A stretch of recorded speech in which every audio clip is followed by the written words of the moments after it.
How y'all doing, my friends? What's up? It is pretty much right now 12:33 a.m. Saturday night, pretty much, or Sunday. You can say technically April 1st, April Fool's Day. Yes. And I just got done watching a video, a great video, of course, like always, by Matt, who did once again a great idea for a topic to get us all talking. Hopefully, there'll be a lot of responses to this video or what.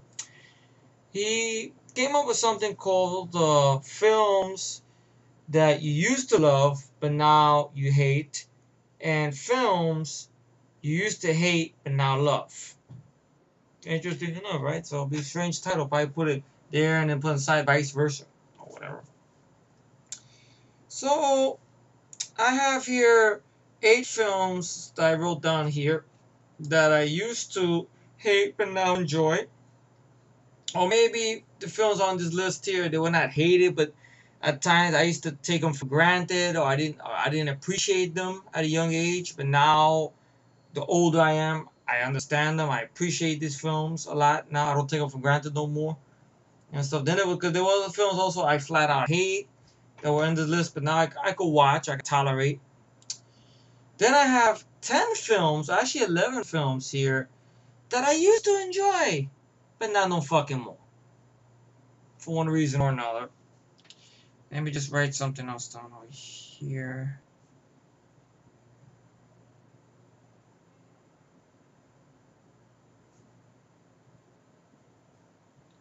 Okay, I just added one more there. So now it's 12 films. So let's see, where should I start? I guess I'll get it out of the way. I'll start with the films I used to hate but now love, which is 8 movies. Number 8, I'll count it down from to the one, pretty much. I'm not saying it's the one that I love the most, but anyway, I won't even put no numbers. I just look at the list here because I don't want no controversy. Will you put this? No, wait a minute. Let me just. Okay, on the bottom of the list, pretty much, I have 1989 post-apocalyptic film, which I used to always pick on a lot until I saw films that try to do post-apocalyptic today and they fuck it up. Or I saw what the supposed director's cut is, and that's a shit stain of a version. So then I saw a bullshit remake that was worst of the worst. But now I really love this film a lot now. I really love it wholeheartedly. I mean, I put it on my best films list, and when I did that list for Van Damme's movies, you guys know what it is already. Cyborg. I really love Cyborg now. I have no problems with it at all. At one point, I used to pick on the fight a lot. I used to say I would have wished to seen this and that and this. But you know what? In the end of the day, I'm happy about the movie we fucking got. I'm thankful Van Damme came in, Sheldon Lettich came in, and they fixed the whole fucking movie for the better. And the movie has its fan base there. You know, the director's cut by Ali Poon, who really lost my respect, really, as a director. But, you know, you guys know about that already. I talked about it a long time ago, Cyborg. Number 7, this was a movie, another film I used to take for granted a lot. At times, I used to think it was overrated back then. But nowadays, seeing. Anyway, I named the movie, yes, Roadhouse. But seeing that deluxe edition DVD with the features they put in there, the edition was actually from 2006, right? And you see, that's when Patrick Swayze was still with us, and he did good interviews and stuff, and with the director, and how it got a fan base and a cult following, and everything like that. And then rewatching the movie years later, again as an adult, it's a fun fucking movie. It knows what it is. It's a summer popcorn fighting movie with some action. Joel Silver producing before he became a fat fuck, you know, and everything like that. Especially when you look at stuff today, like, see, Patrick Swayze, people say, oh, but he was kind of like a pretty boy who went into action. No, no, no. Patrick Swayze was believable, though. He was an actor first. The pretty boy and the sex symbol thing came afterwards, though, and stuff like that. You know, you look at Young Blood, you look at Red Dawn, hell, Uncommon Valor, Dirty Dancing's another one that got him into made him the whole sex symbol thing or whatever. But he can act, and he's always likable. You know, you buy him in fight scenes, and the man just do his own stunts and work with choreographers and stuff with Steel Dawn and with Roadhouse and everything like that. So then the following year, you know, he did Next of Kin. I think it was the same year, Next of Kin, which I enjoy a little bit more than Roadhouse. Roadhouse is more action. I will agree on that. Next of Kin is a great acting performance by Patrick Swayze.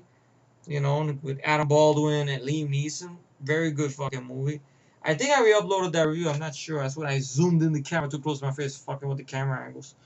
So Roadhouse, I love now. It's an late '80s action classic. When it first came out, I was thinking, wow, Patrick Swayze really doing martial arts? Really? I don't know. Chuck Norris gonna find out and kick his ass for this, really? But in retrospective, I have the deluxe edition. I love the features on it. The movie has grown on me over the years, and I'll be bold enough to say I enjoy Roadhouse now. I really love it. Okay, number 6. This is a movie when I first saw it. I saw it at a young age, and I didn't understand what the director or what the movie was going for and stuff compared to movies I was used to watching. Of course, that is To Live and Die in LA. Yeah, believe it or not, when I first saw that movie when I was a kid, I didn't like the film. I was thinking, okay, we have this treasury agent guy who I guess wants revenge, but he's not really a cookie jar good guy and stuff. At times he comes off a bit like an asshole and stuff and everything like that. And it has all these weird shots, like it's trying to be very stylish and everything like that.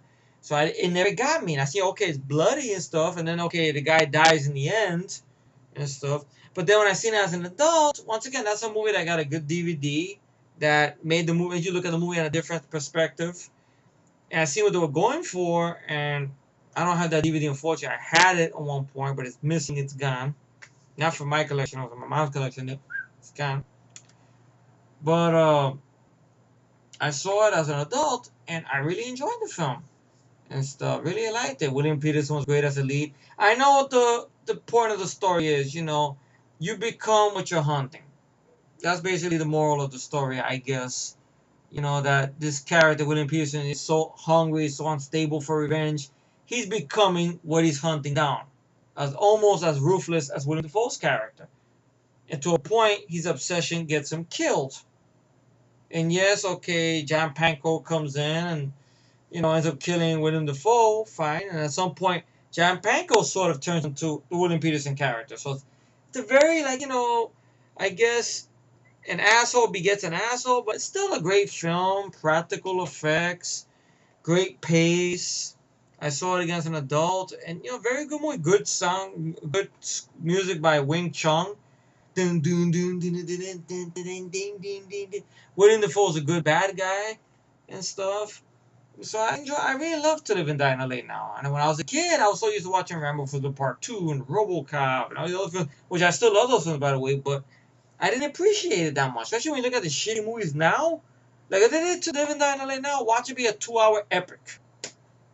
It was going to be a clone of Heat. It was going to be a clone of one of those movies. Big crime epic. But this one wasn't a crime epic. It was straightforward, simple. I understood it. I got what it meant. And that was it. Number 5 is a controversial one. I know I put on a list that says hate, and I know I'm probably weaseling my way out of this, but I'm explaining myself, that's all. This film, at one point, I thought was just okay. That's what I thought. I thought it was just okay. I never full-blown hated the film. There was times I wish the film was a bit longer. There's times I wish this film could have had a franchise. But, you know, I had it there. It was a time capsule and stuff. But when you look at action films today and you watch this film, you really, really, really, really, really, really, really love this movie the more. You know? And, you know, and then you have good friends of mine who are hardcore fans. And I didn't change my mind because they're hardcore fans. I changed my mind because maybe I need to look at it to their perspective and stuff. And they're like that. Plus, I wish Sly would do something with this character now. You guys know what it is already. That's Cobra. That's why when I first saw it years ago, as a child, I thought it was okay film. I didn't think it was the best ever. I didn't think it was the one all be all. But I thought it was okay. But now, compared to the shit now, the action films now and stuff, Cobra is immaculate. So you see, opinions change and stuff. No, I didn't change my mind all because I was on the spot with the commentary. No, no, no, no, no. That was all in fun. It was not, you know, to be mean or ridicule. It wasn't about that. No. No. No, no, no, no, no. No way, man. No. It wasn't about that. No. You know, it's just I look at that and I look at it to a different perspective. I'm like, okay. That's right. The camera's in one spot. It's a longer car chase. Okay. Alright, product placement. That's just bullshitting. Alright, that's great. Okay, could use a little bit more blood splats. Alright, but then of course it's the 80s. MP, maricon putos is your assholes. So, you know, you're not going to get too much of that. Great bad guy. Brian Thompson. Great. Granted, back then I used to pick on, I wanted more of a choreographed fight, but in retrospective, the brawl worked it better for what it had to be. And plus, the bad guy got a good comeuppance, dying on a hook, suffering. Okay. And stuff. I used to complain about the TV extended scenes that they had when they aired it on TV, which they don't air the movie at all on TV ever. Not no more. Not these days. They don't air 80s action films late night on television like they used to. You'd be lucky if you find out on HBO sometimes late night or early in the morning when you're going to work. That's about it. That's one of the reasons people complain. Oh, somebody had told me one time, why do you have all these older films? They don't give this shit majority of the times on TV. They don't. Really, they don't. So I have Cobra there. Now, this was a valid argument. I think because pretty much when I first saw it, some of the kills disturbed me. Once again, I saw this at a young age and stuff. But I remember when I first started watching videos on YouTube, and of course I seen Matt. I think this is when he used to get away with footage way back when. I think when he was Rottweiler 2004. That's how long ago it was, Matt. And I guess he covered the franchise and stuff.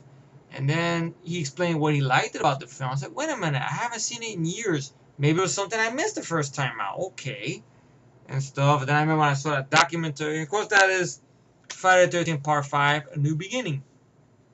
I bought the deluxe edition DVD. I saw it again. And I had a good fucking time.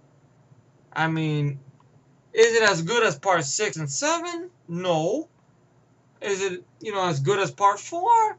Not really, but it's a time waster. It's better than a lot of the straight to DVD, you know, bullshit horror movies they do now, all these torture movie shits and stuff. You know, it has good features on it. It has a fun commentary with Danny Steinman, John Shepard, Siobhan Ross, Reckless himself and stuff. So I respect it. Because I think I was on that same bandwagon everybody was back then, you know, and stuff like that. Oh, but that's not Jason. That's not Jason. Well, I got over that fact. Okay, it's not Jason, but still, it's a man with a mask killing people in the woods. I mean, granted, they were testing out the water. They were trying to make it, I guess, that maybe Tommy might be the killer. Who knows? Maybe they would have went for Tommy being the killer. Maybe the movie would have been better. Or have it end with him taking back his life. Instead of having it end with him maybe turning into a killer. You know, but it's not as bad as downbeat endings that I've seen today in movies and shit. Like, you know, like Zombie Diaries and shit. Movies so depressing it makes you want to go out and drown yourself in the toilet bowl and shit. You know, that's a Friday the 13th Part 5. I really love it. I did a review of it. That review is still up, by the way, folks. So anybody wants to revisit the Friday the 13th franchise I did when I started the channel, let me know. I'll be happy to resend them out. They're still up. It's still a lot of fun to rewatch, by the way, if anyone's interested. Okay. Next one I have here. This will shock people. When I first saw it, I always thought the ending was downbeat. I thought it was slow in parts. But once again, it's one of those things, when I rediscovered them on the DVD and I watched them again, I really love the films. I really love the movie now. And that is Young Guns. Because for the longest time, when I saw it as a kid, I kept thinking, wow, this is downbeat. Everybody dies. Because I remember when they come out of there, and he, you know, in case you must go, you and I, he gets shot. A couple of the guys get shot. So for some reason, after that scene forward, you know, when I used to watch it, I never see the rest of the movie. I was like, everybody's shot. I used to shut it off. So I never knew it had the scene where Jack Palin's getting shot. Reap the whirlwind. And I never knew that scene was in there. Because I couldn't, you know, deal with everybody being shot and stuff. Then I finally seen the DVD, saw it again. I have respect for Young Guns now. You know, the cast got great rapport together. The commentary on it's very funny and stuff. It was actually ironic. I was probably one of the few people I used to like Young Guns 2 a lot. I haven't seen Young Guns 2 in years since I revisited the first Young Guns movie I got right there. I pointed to it. So I don't know if that's held up to be real good, to be honest. I know it's got some fun moments with Emilio Estevez, but I can understand why people say it should have been just called Billy the Kid, really. Just make it a spin-off or whatever. Because it's really not about the friendship, about pals, like the first one is and stuff. But I gotta revisit Young Guns 2 again, see if it still holds up. But the first one I really love. Now the next one on the list, so I'm getting close to wrapping up the list and stuff. I'll switch them both around and stuff. Why not? Next one on the list is a movie I could watch only because of default. What do you mean? I'll explain. Next one is AVPR.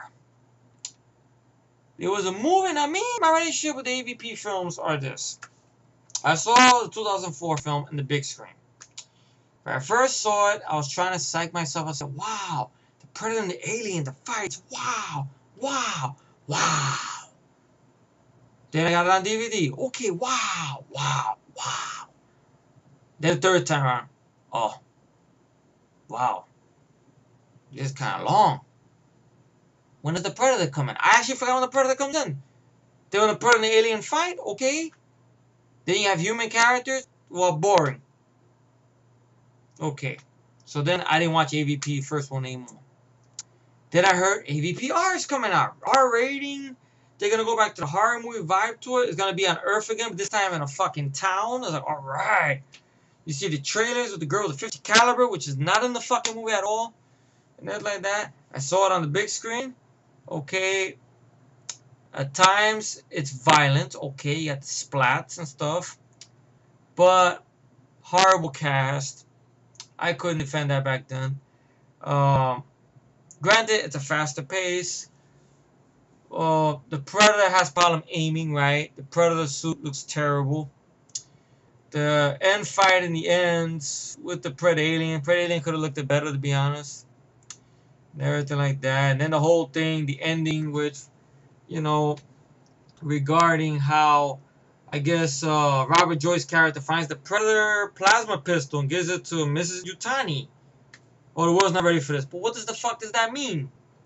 Like she's from the future or something? So you leave a question mark to a question nobody knew about. So I thought it was a time waster. I used to have it on DVD-R. I didn't watch it that much because I rewatched. One day I spent a marathon watching Aliens, Predator 2. Then I watched those films, followed up with those movies. Terrible films. I did a rant video on it. You guys remember that rant video a long time ago and stuff. But it wins on default because of this. I was looking forward to Predators because all the hype that was behind it. Wow, we're going to do this, we're going to do that. This is going to be on the game preserve. We're going to get all these people together and this and that. And it's going to be a black super predator and all this. I was really into it. You guys remember the videos like that? I was into this shit. I was like looking forward to it. Oh, okay, let's do this. Then I see the movie. I was shell-shocked. I tried to polish it up a bit. But in the long run, I couldn't polish that turd up, to be honest. Even though I cleaned it with Windex, it would still smell like shit.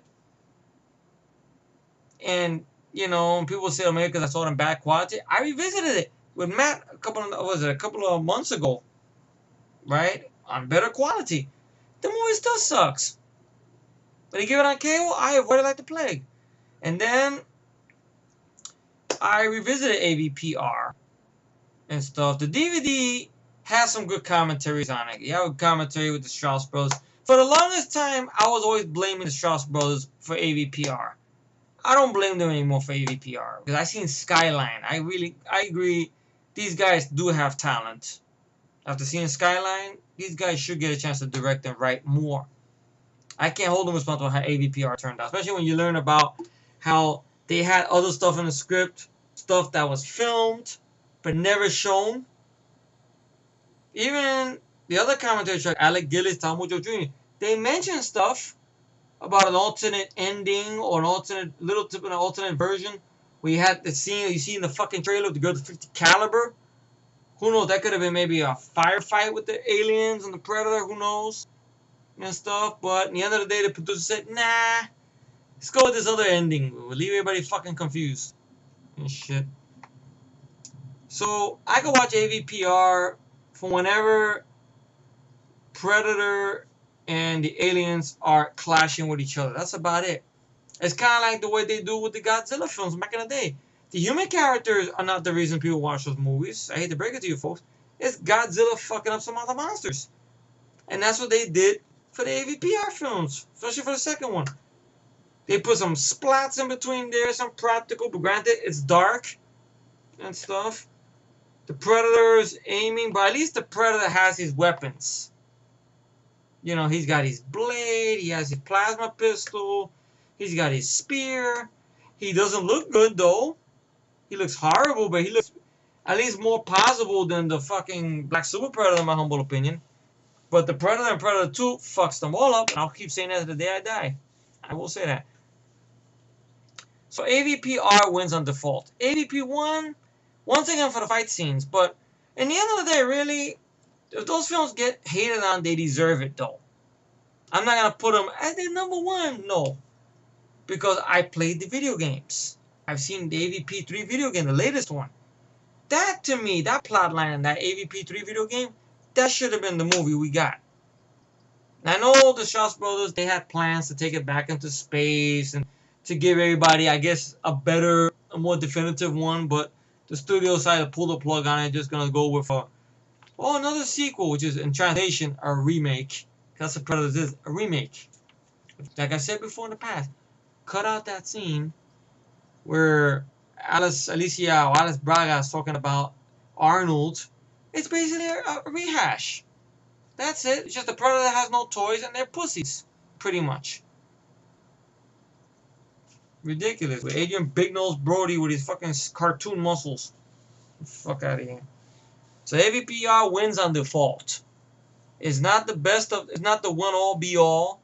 You know, it's a time waste at most. It moves at a faster pace than the first movie. It's got its splats to it, but it could be miles better. So it wins on default. That's what I can say. Now this one, last one on this list over here on movies I used to hate but now love.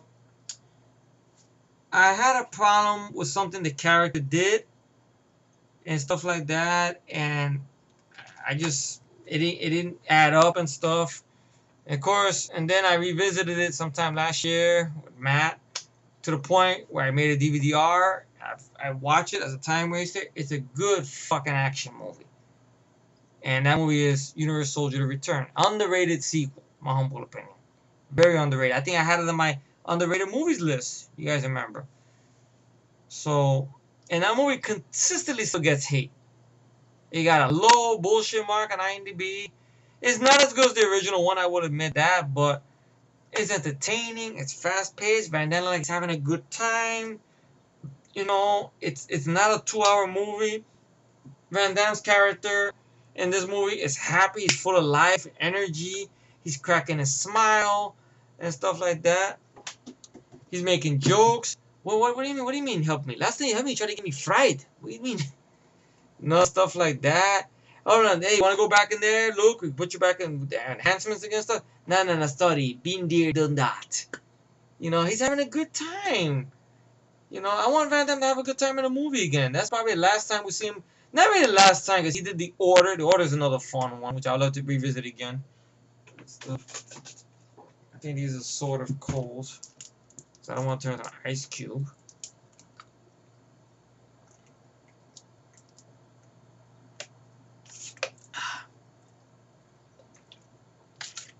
So Universal Soldier: The Return is one I used to hate because the problems I had of Devereaux working with the Unisol program and stuff like, why is he putting these poor dead soldiers through this, what he went through and stuff, and then to a wise man, you know, explain his point of view on it. You know, it didn't manipulate me. You know, I looked at it. I haven't seen it in years. Last time I saw it when it came out, 1999.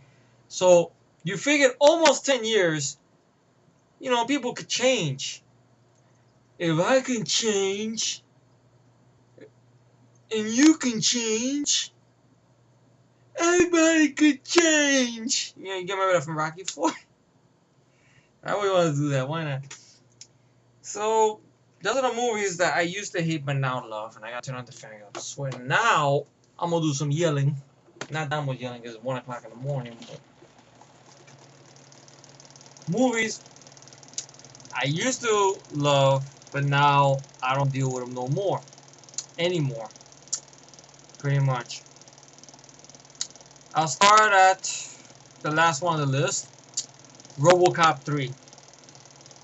I used to praise the fact that, okay, we didn't have Peter Weller there, granted, but the idea of OCP, the corporation, fucking these people out of their neighborhood, and you're having a revolution there, granted, it's a lousy actress. I hate CC Pounder. You know? There's so many actresses you could have got for that role, my humble opinion. You know? You could have got that actress who was in Star Trek First Contact. I forgot her name. I know she was the one that was a Patrick Ricard at the beginning of the movie. She was a lot of fun. I would like to see her in that role, or Angela Bassett at least. You gave it CC Pounder, terrible actress, and everything. But I used to praise the fact, okay, that okay, you're having the people, and now the police department are throwing down the badges to help the poor people, getting their homes taken away from this big corporation and stuff. Okay, RoboCop come with the rocket pack and everything like that. But years later, you know, as an adult once again, it doesn't mesh well with the first two movies. Because of the PG-13 rating, Robert John Burke is hamming it up as RoboCop. He's the worst RoboCop, my humble opinion. Doing stupid decisions like killing off Nancy Allen. You know, RoboCop is barely in the fucking movie. He shows up toward the little bit of the half-hour mark. He shoots people off camera, no blood squibs, because PG-13 is really watered down. And everything like that. And really doesn't add up. The whole thing with Cyborg Ninjas fucking up RoboCop a lot. The RoboCop didn't get fucked up that much, I don't even think, in the first two movies, to be honest. And Peter Weller seemed like he took it more seriously. Robert John Burke, like he was just there to pick up a check. So RoboCop 3, I did a rant on it. You guys want to revisit it again, let me know. It's still up. I can spend $10. But RoboCop 3, I used to praise it.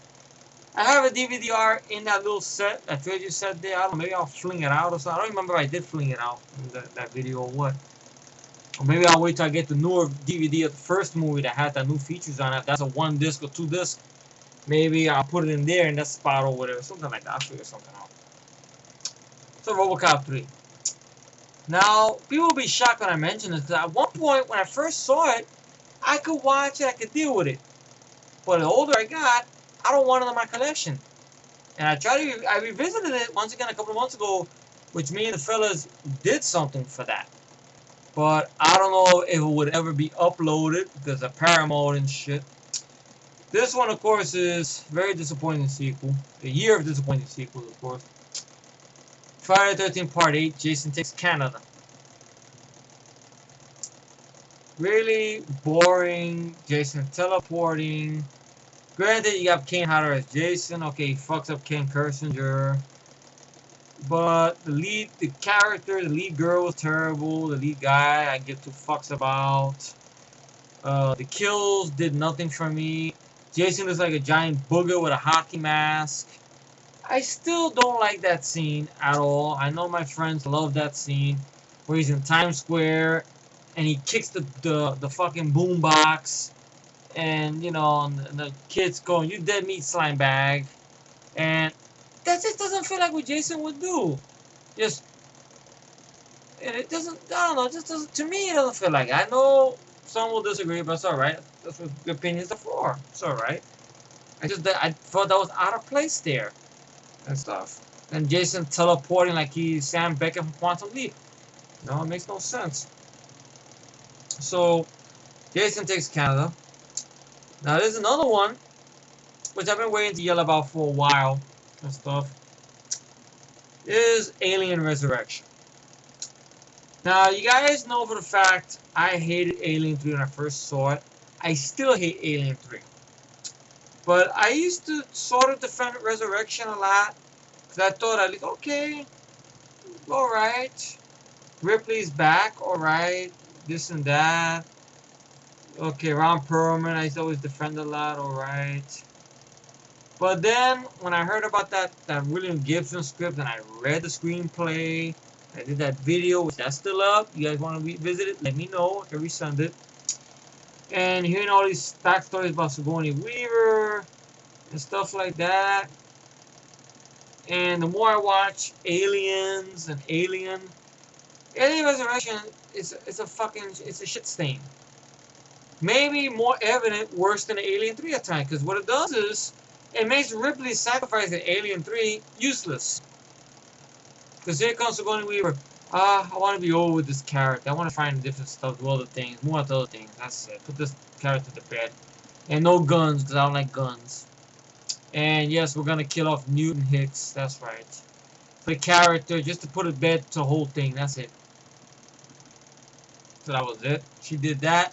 Then, after shit didn't work out, pretty much, throughout the whole set of Alien 3, kill me off, kill me off, kill me off, kill me off, kill me off. And then, pretty much, she's killed off. Bad box office. Tried the acting career away from Alien. Wasn't shit, I guess. So, toward the mid-90s, they made a whole big breakthrough with cloning sheep. Then, Joss Whedon came up with the idea. Hey! Let's clone a character and resurrect this. No one dies in sci-fi. So Sigourney figures, okay, let's do it, but can you make my character edgy and dark? So, basically, I revisited it now. The character's loyalties is mixed.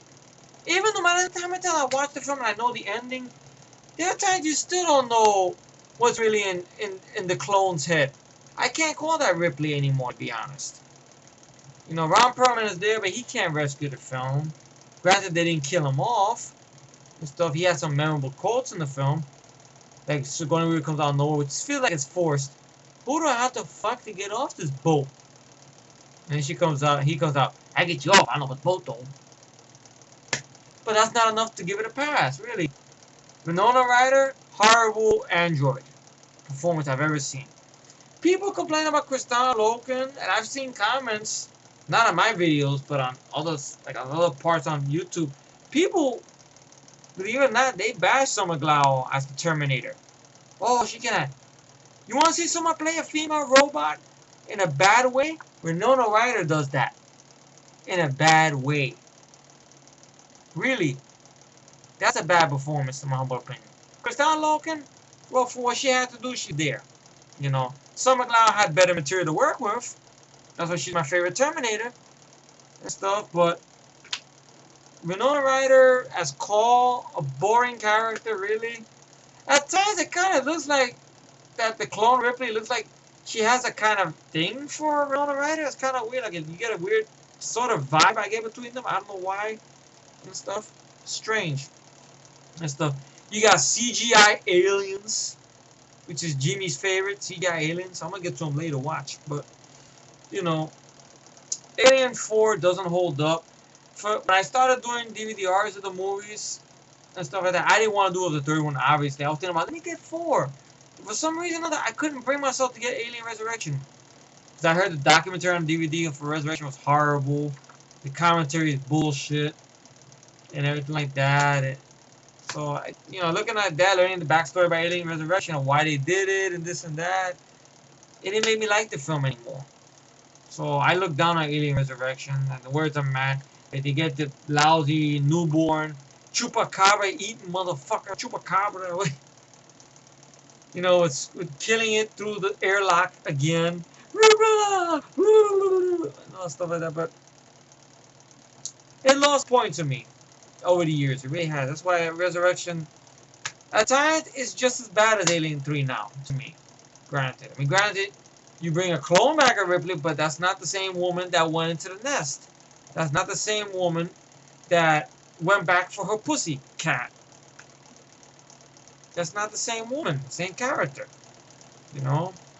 So when we figured, well, the movie career wasn't shit after Alien 3. Let me try to go back and resalvage this. It didn't help anything. So Alien Resurrection, piece of shit. Now there's another one which I did a review of this, right? And I threw out the DVD in the review. That one is 1991 sci-fi B movie, The Guyver. Bad acting. I mean, when I first saw it, I thought it was there as time wasted. Okay, all right. Granted, the advertisement lied. Mark Hamill is not the Guyver. He's in the movie, but he's not the Guyver. The lead guy was boring. The fight scenes really wasn't all that at all. Not like that. But then I rewatched it as a grown-up, and I just couldn't bear to it. And the DVD I had was one I got for $1 that I got from the Bootleg Mafia. It was one of those things you could get it with $1, but there's no refunds or whatever. So I got it for $1, and I felt like I lost $1 because the DVD toward the end froze up a lot, broke or whatever, it broke apart in pieces. I threw out the disc. I think I did it in the review and stuff. So The Guyver has not aged well.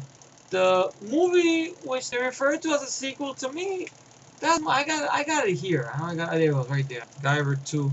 Why they should have just put the other cover, Guyver Dark Hero. That just to me feels like a reboot to me. Because you have a better lead actor, you have an R rating going for it, practical creature effects. Not the practical creature effects in the first movie, but you know, it seems like what's that? Steve Wang was in full control of the second film, and I think did a miles better job. Even the fight scenes feel like they're more better handled to me. I like the violent tone it has.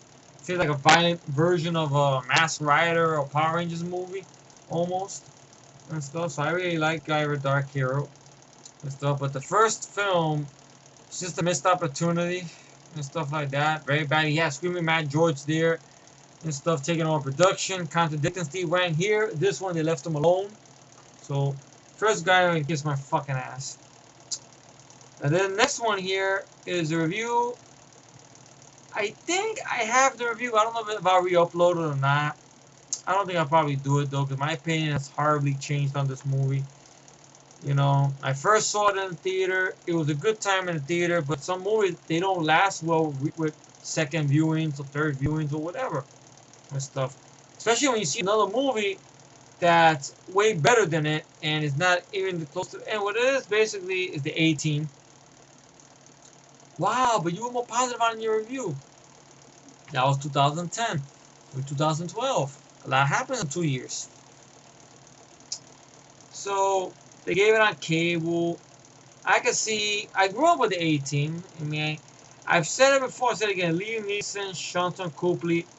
They're probably the best things in the movie. But the plot, Bradley Cooper. Granted, when I saw A-Team, I never saw Hangover yet. If I seen Hangover, I look at the A-Team again when I give it on cable.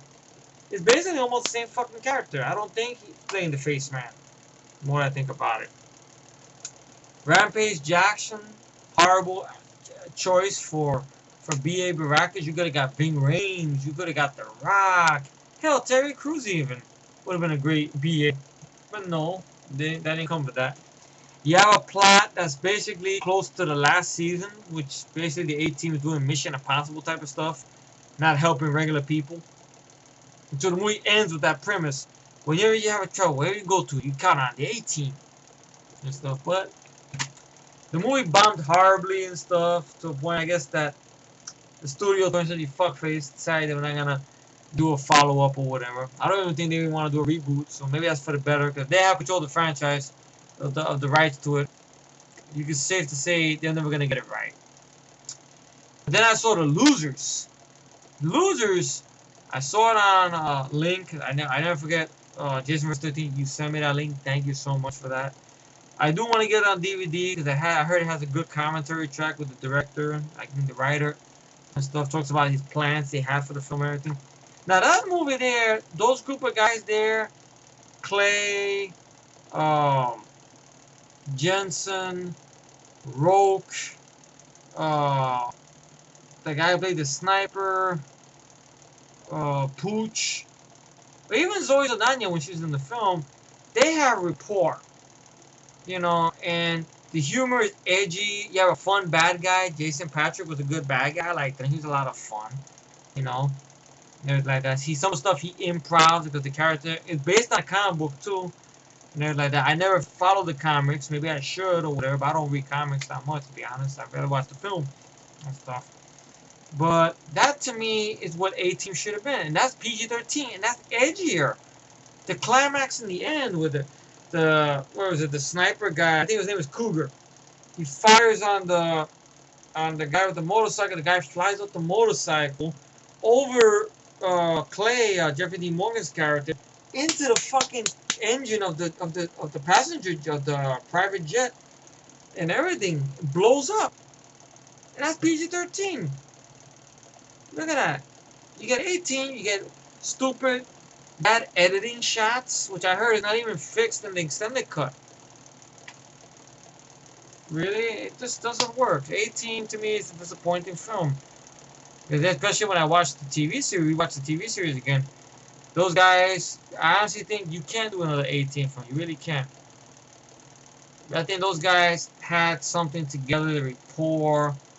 Granted, you hear stories about George Papard being an asshole on the set and stuff, but when the camera was on him, you would never know that, you know, and stuff. But Mr. T, Dwight Schultz, and Dirk Benedict, they still hold the series in high regard. I wanted to see an interview with them talking about what are their thoughts about the 18 film. I know there's a deleted scene with Dirk Benedict and Dwight Schultz doing cameos in there. I've seen some of them on YouTube. I think Mr. T panned the film. He hated the film or whatever, which I can understand why.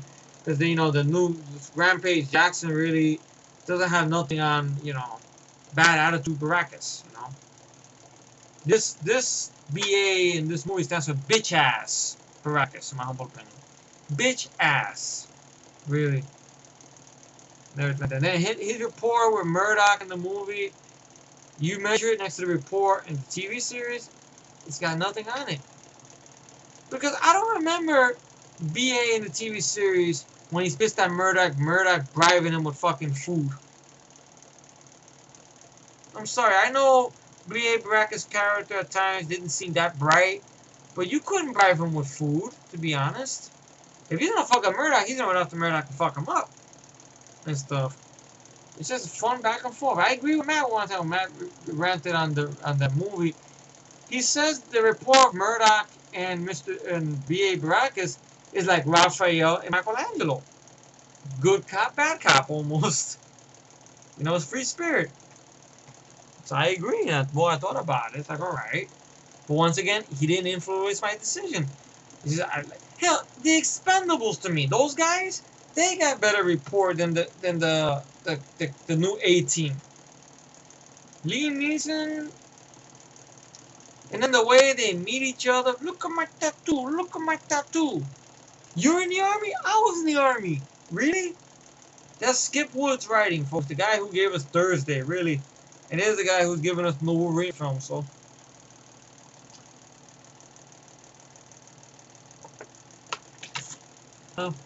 Those of you looking forward to that, me, my guess. I don't give a shit about Wolverine anymore. But anyway, the A-Team. That's tough. Next one. Believe it or not, I did enjoy the film when I first saw it. But once again, when you rewatch, it's a fourth film in the franchise. So when you watch the first three movies, it doesn't add up. I'm sorry, it really doesn't. Next film is Live Free or Die Hard, otherwise known as Die Hard 4.0. Bruce Willis, to me, in that film, he's probably the best thing in that film. Justin Long was okay. Not bad, but not that good. He's okay. Mary Winstead, okay. As Lucy McLean, okay. At times, I feel when I watched it again a month or two ago when they gave it on FX channel, it feels like she's trying to imitate Bonnie Bedelia a little bit. Granted, she's playing, of course, you know, Bonnie Bedelia's daughter, you know, Hollywood's daughter and stuff, but you know, a little bit trying to imitate a little bit of Bruce Willis's mouth a bit, but doesn't add up really and stuff. Maggie Q In an alternate universe, if she was the main villainess in the film, I wouldn't have minded, to be honest. Yes, Maggie Q, I wouldn't mind her, to be honest. She has to find some better fucking roles, in my humble opinion. She hasn't been bothering with that lately. I know she got that new show on the CW, Nikita. But, I don't know, the Nikita character, to me, doesn't draw me in, to be honest. It's not her fault. Even the one with Peter Wilson from USA Network, the one they had back in the 90s, I wasn't into that show. I never saw the French version of it, Luc Besson's movie with Jean Reno. I never saw that one. I seen the American version, Point No Return. I thought it was okay. Bridget Fonda. Bridget Fonda was okay. Nothing more to run home about, to be honest. I mean, I will say Point No Return is a shitload better than Colombiana. I will say that. And I know the original from Nikita movie is probably miles better than Colombiana as well, but a lot of movies are better than Colombiana. That's what I'm getting at. But, you know, she's okay.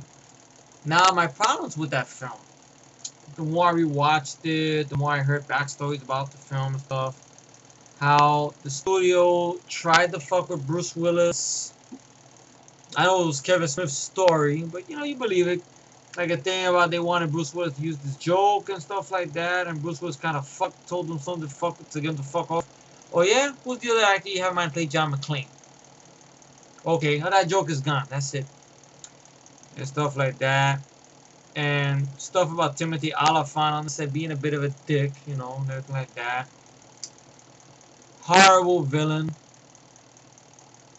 People complain about William Sandler. William Sandler, to me, out of the Die Hard villains, is the most vicious. He's the most vicious out of Hans Gruber, Alan Rickman, and out of Jeremy Irons, among them. Why? Look at his body count. William Sandler's character, Colonel Stewart, he made that plane crash. That's a bunch of innocent people he took out. Hans Gruber didn't kill that many people in the first fucking Die Hard movie. Jeremy Irons? Okay, the thing with the bomb on the train, maybe some people got hurt. Maybe people got killed off camera. Okay, maybe the whole thing with the explosion that he did in the street, some people might have got hurt. But I don't think it's as big as a body count. Okay, his man did fuck up that woman with the scar on her throat in Die Hard Vengeance. Or whatever, she came in there, sliced him up and everything. Okay, that's one fatality, but and McClane's buddy, the cop who got shot, played a lot of numbers and stuff. But that's about it, though. Really, in all honesty, Colonel Stewart, he was hardcore. He even threatened to blow one of his own men's head off for fucking up and everything like that. And you know, he was crazy as well. You see him doing those fucking katas butt naked, which that's why he has a crazy motherfucker and shit. That makes it worse, he was an American soldier that turned on his country to work for some scumbag drug lord dictator and shit. And okay, the rehash of the first film, but they admit it. Well, another elevator shaft, another air ducts. How could the same thing happen to the same guy twice? So they call on the bullshit. But Live Free or Die Hard really decent action sequences, but the problem is with that film also, you have a shitty villain. Cyber terrorism, to me, it's an interesting idea, granted, but I don't know, I just thought maybe they could have went with a little more controversial thing. I don't know, maybe throw Al-Qaeda in there for one reason or another. You could have thrown that in there, that'd be ballsy to pull off. John McClane dealing with the real terrorists, okay. But then they might say, oh, but it's not PC, it's not this. Well, because to be honest with you, folks, I thought, I got a point right here. Die Hard right there. 3 movies to me, I felt is all we needed.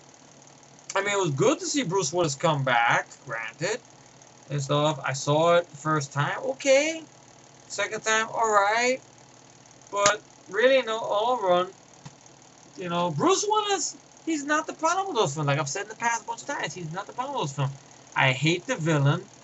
He's annoying. I don't like The Last Shot. I'm sorry. I just think it's a cop-out, really. I know it's a bad pun. I'm sorry, Matt. But You know, what do you want to eat, Tucson? Uh, Wrong place, wrong time. He's being all like fresh, like I said, are you gonna fuck Bruce Willis, Timothy Oliphant?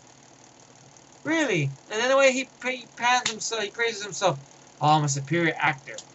In your own world, in your own mind. You couldn't even play a good secret agent killer in The Hitman, for fuck's sake. Oh, he looked at the part. Fuck what? My dick looks the part. But you don't want to see that in a suit running around with a tattoo on the side killing people and shit. Effie's dick stars in Hitman. No. You wouldn't want to see that and stuff. But, you know, I'm not a fan of Live Free or Die Hard. I'm sorry. I could watch a little bit of it when they give it on TV, but, you know, it has some decent little action sequences here and there, but I love the first three movies more. I love Die Hard with Avengers a lot more. You know, I like John McClane in his R-rated zone more. It just feels like with the PG-13, I heard even with the unrated cut, it didn't really make much of a difference, to be honest. I mean, it just felt that the cursing felt forced and stuff from what I've heard. I've never seen the unrated cut because I'm not going to buy it.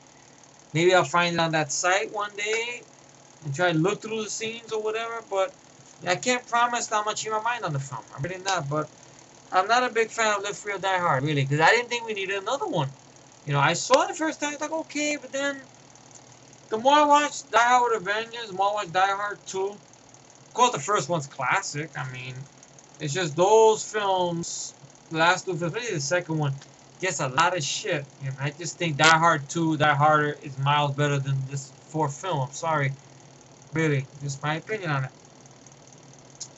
So Live Free or Die Hard. Next one will be a shocker, because I reviewed this on my old account. I still have the review. I might get rid of that review, maybe do a whole new one on it.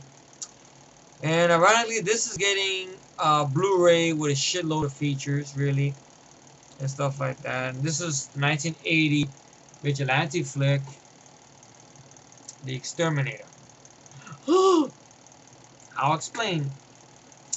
I saw the film first time out. It's okay. It has a good opening, good sequence in the Vietnam, which that was a scene that wasn't in the original version of the film, but when they hit DVD, they reinserted it back in there or whatever.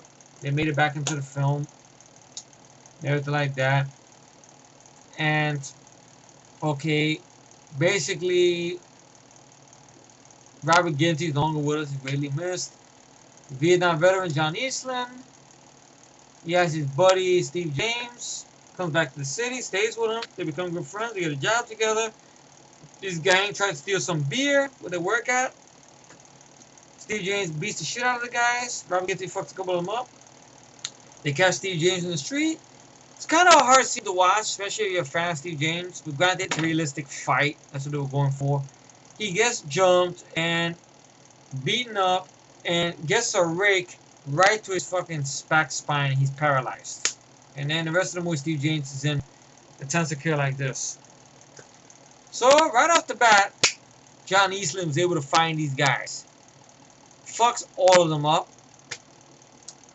And then the movie goes for a departure, and we're stuck with Christopher George for a big chunk of the movie. Like, I feel like there's two movies going on here.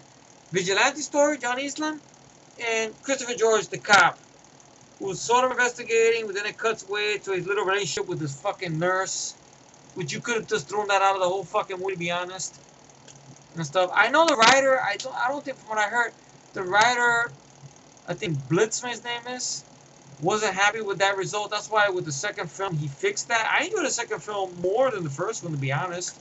Granted, the first one has its moments, like the guy getting killed in the giant meat grinder, when he burns the child molester guy, he shoots the guy with a 44 Magnum in the crotch in boxer shorts. But then you get this whole thing with this plot with these sort of agent guys that want to kill Eastland. They kill Christopher George. They think they killed Eastland. That's how the movie ends. And I guess when you get the second film, he's using a different name to cover his ass. Johnny Long, which sounds like a porno name. Whatever. To me, he's John Eastland. You know, but is a movie that you give too much to Christopher George. Nothing against Christopher George. It's just the movie should be more about the vigilante. And even I know there's old interviews with Robert Ginty when he was doing Exterminator 2. He admits with the second film they really worked more on building his character more. So he felt there was more humanity there. With the first film, they really didn't give him much of that and stuff. So that's why really it's not a film I could burn on DVD, to be honest. I went to bet maybe the features on DVD are probably worthwhile, but I don't know if I would get it. You know, I wish the second film was actually on DVD and I got better treatment. Because I think that's better than the first film. That improves on the first film a lot. And stuff. Plus, some scenes are too dark. And really not that much action, you know. Or not that much character development on John Eastland's part, in my humble opinion. You like there's two movies going on and stuff. Then you get an ending. Yeah, you can't think of that many memorable stuff in the first Exterminator movie. And the second one, I remember, you know, the whole thing where these guys, they robbed this grocery store. These two older people running the store. They kill them, cold blood. John Easton's out there, the flamethrower burns both of them. The guy's running on fire. Ah, with that music, I like that.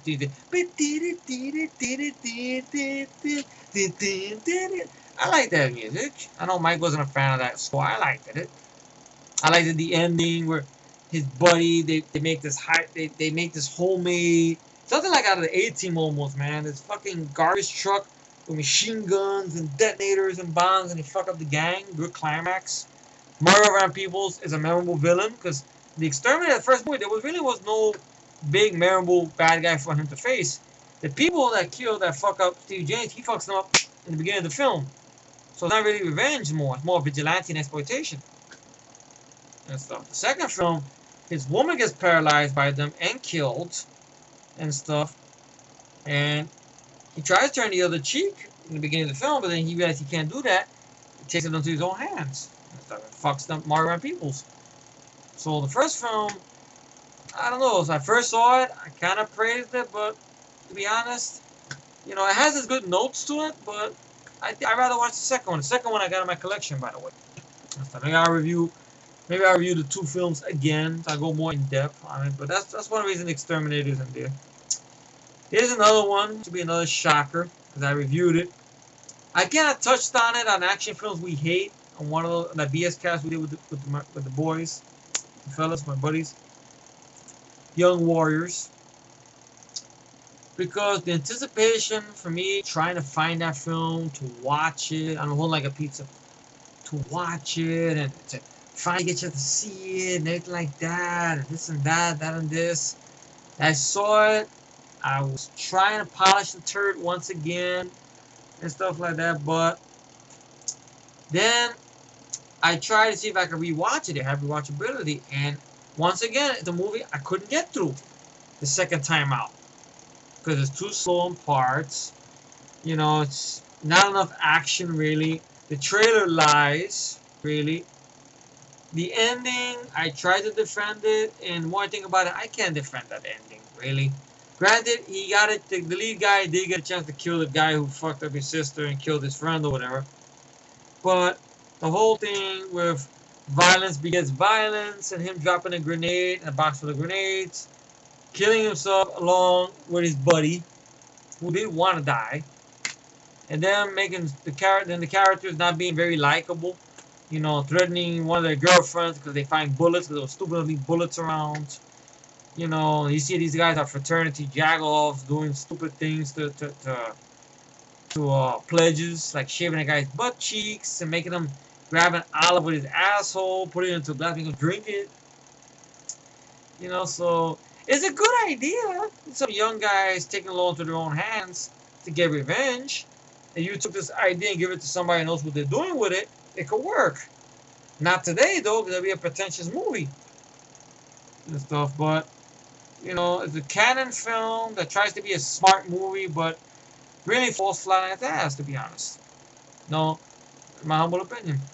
So it's a movie that hasn't lasted well in the hands of time. And of course, movie I reviewed the other night, pretty much, which I used to watch it, but now in retrospective, I just think it's disappointing. And that movie is, of course, Harlem Nights. You remember the rating I gave that film. I don't have to go into why I put that in there, but Harlem Nights. Now, next three films are be very interesting ones. Okay, last three. The Star Wars prequels. I remember I used to watch the first one when it first came out. I had a videotape. Okay, it is what it was. It was there. I was like, alright, alright. The end fight with Obi-Wan and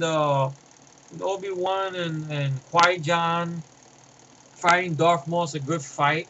Even though, I don't know why, it keeps making me think of Lethal Weapon 4 a little bit. Like, really, 2 against 1, really? You know, maybe that's why you see Darth Maul ends up fucking up Qui-Gon Jinn.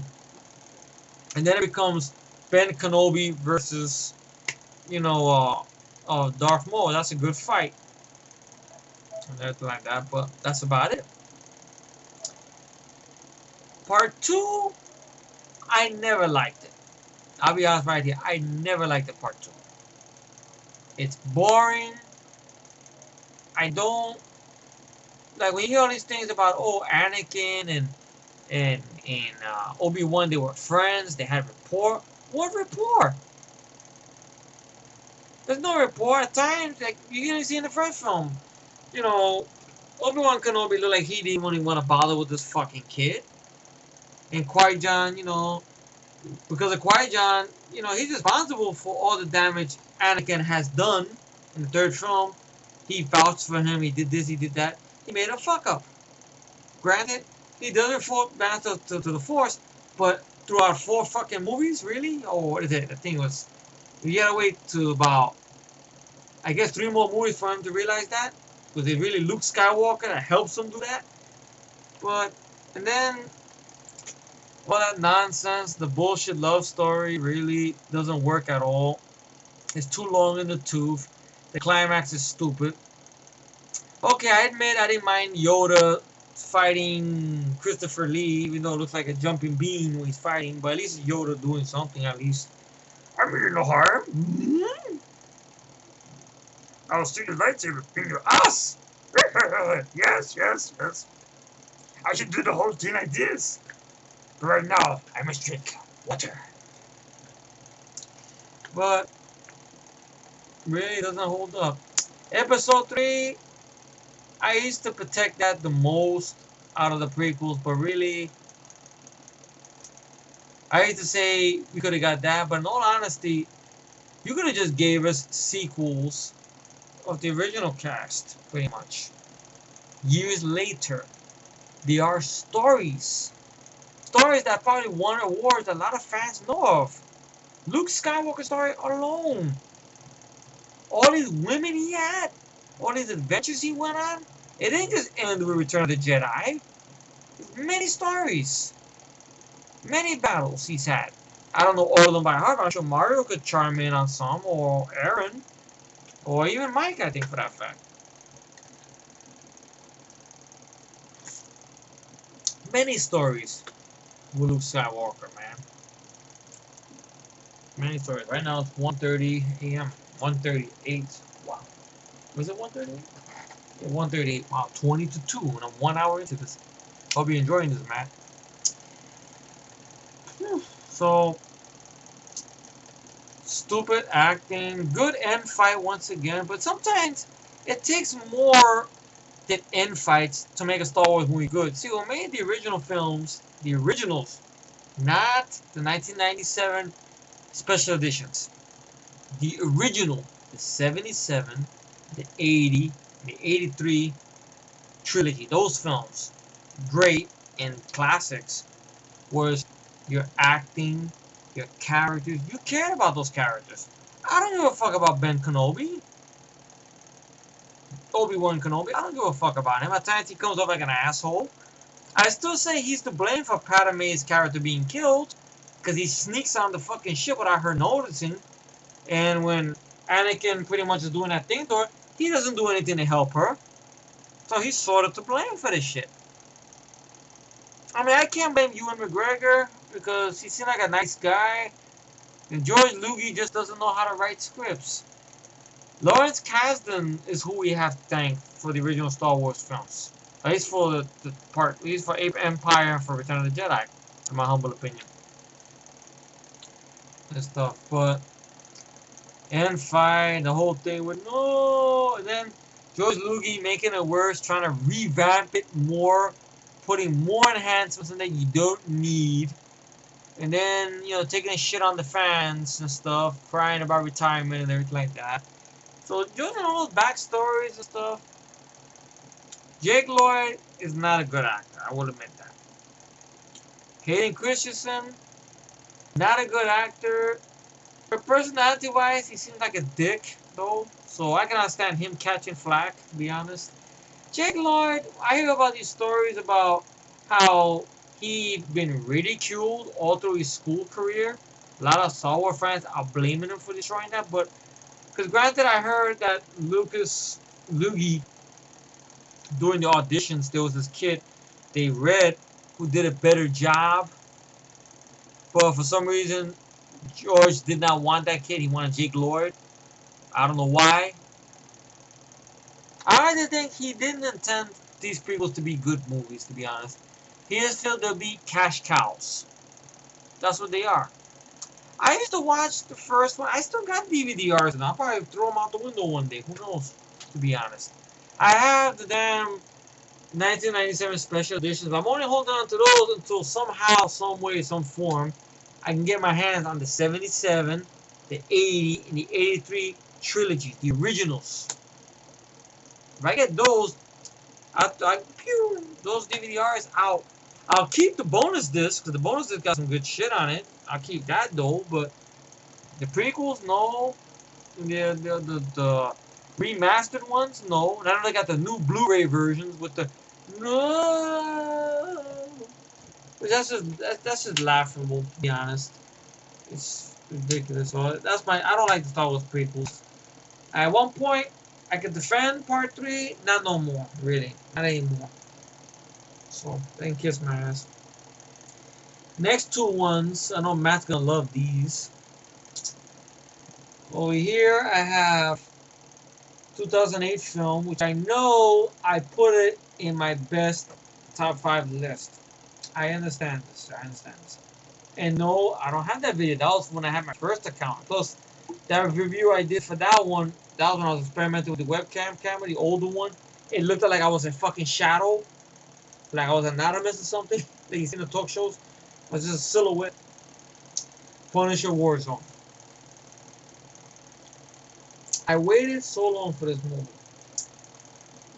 I saw it the first time. I thought, okay, alright, he looks like the part, granted. Then I'm going to connect the 2004 film. I don't know why. But Dominic West as Jigsaw, really horrible performance. Too over the top, to be honest. You give him an annoying brother, which is really supposed to do the stuff he's supposed to be doing. Really, be mesmerizing, to be terrorizing people and vicious and all stuff like that. Brutal. Jigsaw on his own, and plus the way his makeup looks, he kind of like he's wearing a mask. Doesn't look like it's his face at all. Looks horrible. It feels like the way the city looks and that they stole the sets from Batman Forever and Batman and Robin. That's not a good thing. Ray Stevenson really doesn't draw me in. Dolph drew me in, Dolph Lundgren. Thomas Jane drew me in and stuff. So I saw it the first time. Okay, I enjoyed the film for what it was and everything like that. I enjoyed it. But for some reason, that same year when I hit DVD, I couldn't bring myself to buy the DVD. I don't know why. I don't understand why. I seen it on sale. I walked by it. I couldn't get myself to buy it. Then a year passed, and a friend of mine had the DVD. He loaned it to me. I said, let me try to watch it in the house. Maybe find out why I can't bring myself to buy this. I made it to halfway through the film. I couldn't watch no more. And I realized I goofed. I made a bad call. Bad call. It was all because of my anticipation. Because I really waited for it. Because I love the 2004 film. Throughout the whole year of 2004, I couldn't shut up about Punisher. I was telling everybody about the movie. Everybody. That stuff. But I hate Punisher Warzone. I will go more in depth into it, but I want to save that for a special day when I review the franchise, the films, and stuff. Not really a franchise, but more like a bunch of reboots. When I review the films one day on a big video, I'll go more in depth. But I did like it at one point, but I don't like it no more because it's too hammy, it's too cartoonish. Thomas Jane is greatly missed in there. Really, the villain. I mean, John Travolta to me in 2004 film. I mean, he wasn't hamming it up. He was, playing it like, very straight and like he's really doing a good performance, which he did a good job as Howard Saint. Jerome Crabb. I know it's a weird name, Jerome Crabb. Johnny Franco in the '89 movie. He didn't ham it up. He played it legitimately. Or what is it? The lady that played Miss Tanaka or whatever, the actress. She didn't ham it up. She was vicious. Kidnapping all these mobsters' kids, trying to sell them into slavery. That's vicious and stuff. She has her American adopted daughter has the earrings that shoot out these darts. Basically crucifies the guy on the wall in order for Mr. Tanaka to take his magnum and put it in his mouth, blowing brains out. She was vicious. They were not hamming it up. They were not making fun of the whole thing. I feel like Dominic was making fun of it. Lexi Alexander was a bad choice to direct this movie. The studio should have minded their business. Maybe, granted, it was wrong for them to make Thomas Jane wait, but I'll get to that in another video, I think. Punisher Warzone on there. Now, last but not least, the big shocker. Avatar. Because when I first saw it, I know I put it as the best film of 2009. I know. I came from the theater. I've never seen a 3D movie in my life. I was blown away by the 3D in the theater. Seeing it in the theater, like, wow, it was amazing. It was beautiful. But when you see it on your TV at home, and they repeat it every time on cable, here and there, and here, and you hear about this whole thing about the Blu-ray being ridiculous prices, with the extended cut only being on the Blu-ray, and you cannot find anywhere on YouTube what the extended scenes are. I don't take chances no more with extended cuts, thanks to the 2004 Punisher extended cut, or thanks to Rambo 4's extended cut, which the highbrow people love, thanks to the Expendables director's cut. So there's been some bad extended cuts that slow the movie down to a crawl. Even Chronicles of Riddick. I mean, that extended cut has problems as well. Makes the movie a bit longer, which you don't need it to be. And stuff. Granted, you got Riddick in the extended cut cursing out the Lord Marshal. Fuck you! Knocking the guy out. Alright. But it's not much that I know about that. But Avatar, really. And then plus you hear all these things that you got the greatest movie of all time. Many people would not stop talking about it. It got to a point I got tired of hearing about it. Like at the job, there was this old man. You got Avatar. You haven't done papers. You haven't done papers. You haven't done papers. I was driven nuts by it. I had the DVD there. I got it for $5. I can watch a little bit of stuff here and there on it, but I don't feel it's the greatest movie of all fucking time. The Terminator 2, True Lies, is better than that movie. Even The Abyss, at some respects, is better than Avatar.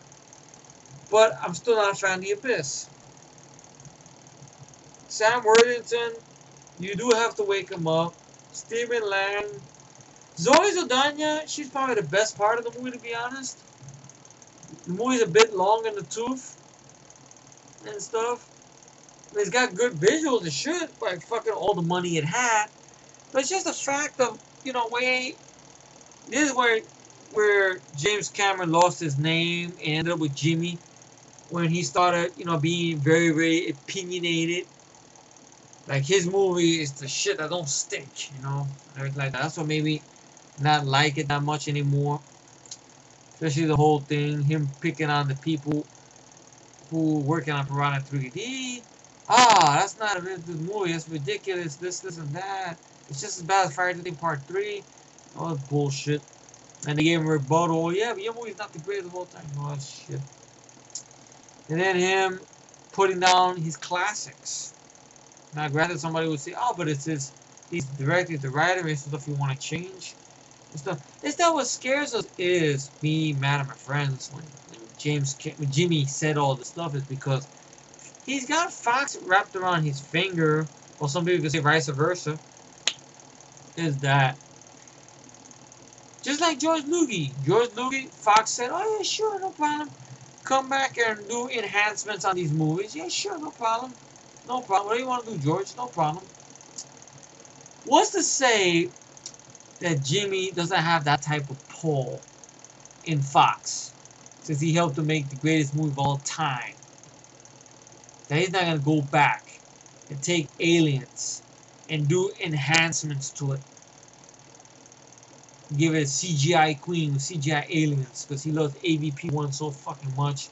And then meanwhile, another interview he pans it or whatever, or he pans AVPR. I don't know. This stuff really ridiculous. I kind of wish instead of Avatar, him and Ridley could have teamed up to do Alien 5 maybe. Then again, it probably would have been CGI aliens. And stuff, but Ridley's track record's horrible, really. And stuff like that. But Avatar, it has a PG-13 going for it. And stuff. It's too long in the tooth. It's a movie that's been worn out because they talk about it so fucking much in pop culture. That's why, if it was a movie that just came and went, I was like, alright, it'd be there. But when it gets brought up constantly,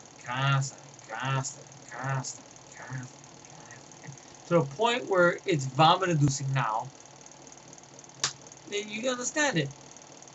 And granted, there was some movies in 2009 I didn't see a lot of. If I can go back in time, 2009, what I would put in that list, I could put Crank 2 maybe at number 1 in 2009. I could have put that on there. I could have put Taken and Beverly. Taken a Panel 1, 2, 3. I could have put on there. I could have put Taken on. I think Taken was on the list, but it was lower. Revenge of the Fallen. A lot of stuff I could have put on there. But no, Avatar ended up on top of there, to be honest. One more movie I could talk about, a movie I hardly don't watch that much, which I don't know if I'm going to do DVD, to be honest. Granted, I respect what they were doing with it, but it's slow paced at times and it has a depressing ending, though. That movie is Watchmen. At one point, I reviewed the film a long time ago. I was thinking about doing another review of it, but I know if I do another review, I'm not gonna be that positive on it most likely because it's long in the tooth. I respect it has the R rating going for it. Granted, Jeffrey Dean Morgan does a good job. Jackie Earle Haley is at top form. Patrick Wilson is great as Night Owl. Even that girl they got to play, what is it, Silk Spectre? I think they missed her. She's good. But it's too long in the tooth. What was that guy that played Dr. Manhattan or whatever? And stuff. It's too long in the tooth. The ending is too downbeat. Granted, I know what it's explaining, kill thousands or kill millions and stuff, but a lot of innocent people get killed. Jackie Earle Haley's character is Rorschach. Granted, I know somebody will say, "Oh, but it was honest to the comics." I'm sorry. In this case, lie to me. Lie to me. That's all.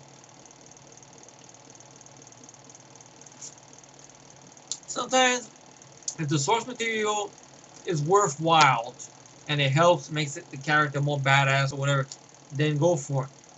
But if the source material is depressing, downbeat, or shitty like the X-Men Origins Wolverine, Sabretooth and Wolverine are brothers. Whoa! I can't kill him. Why? He's my brother. He ain't have it. He's my brother. Might as well put that fucking music on there. Even though I know it's a friend of mine that loves the song, it's alright. For me, it's not my song. So, Watchmen, I'm not really a fan of anymore, to be honest. I respect the R rating. I like Rorschach's moment. I like Jeffrey Dean Morgan's moments, but it's long in the tooth. Uh, it's a depressing ending, really, in the long run. You know, good soundtracks. I like that Bob Dylan song in the opening. I like that song with My Chemical Romance, Desolation Row. I mean, that song to me would be good for the True Romance tribute. You know, like that'd be a badass song for that. So I guess that's it. I guess I went on long enough, pretty much. It's 5 to 2 now, so I might as well knock off. I don't know when this video will be uploaded, because like I was saying, I have other videos I might do in front of this. May it be uploaded afterwards or what. But anyway, hopefully you guys have done rebuttal videos to Matt's video publicly. I guess this video will be just the way I like it. You know? So right now, I'm gonna go hit the sack. All right. Thank you for tuning in 1 hour with me, folks. Granted, I went on a little too long on the tube as they always go on, but thank you all for watching, and you all have a very good night. And thank you again, once again, Matt, for coming up with this great idea for video. You know, hopefully you guys do more rebuttals to that video and stuff. Here with your list are on films you used to love, but now you hate, and films you used to hate, now you love, or vice versa. But thank you all for watching. Have a good night. Bye.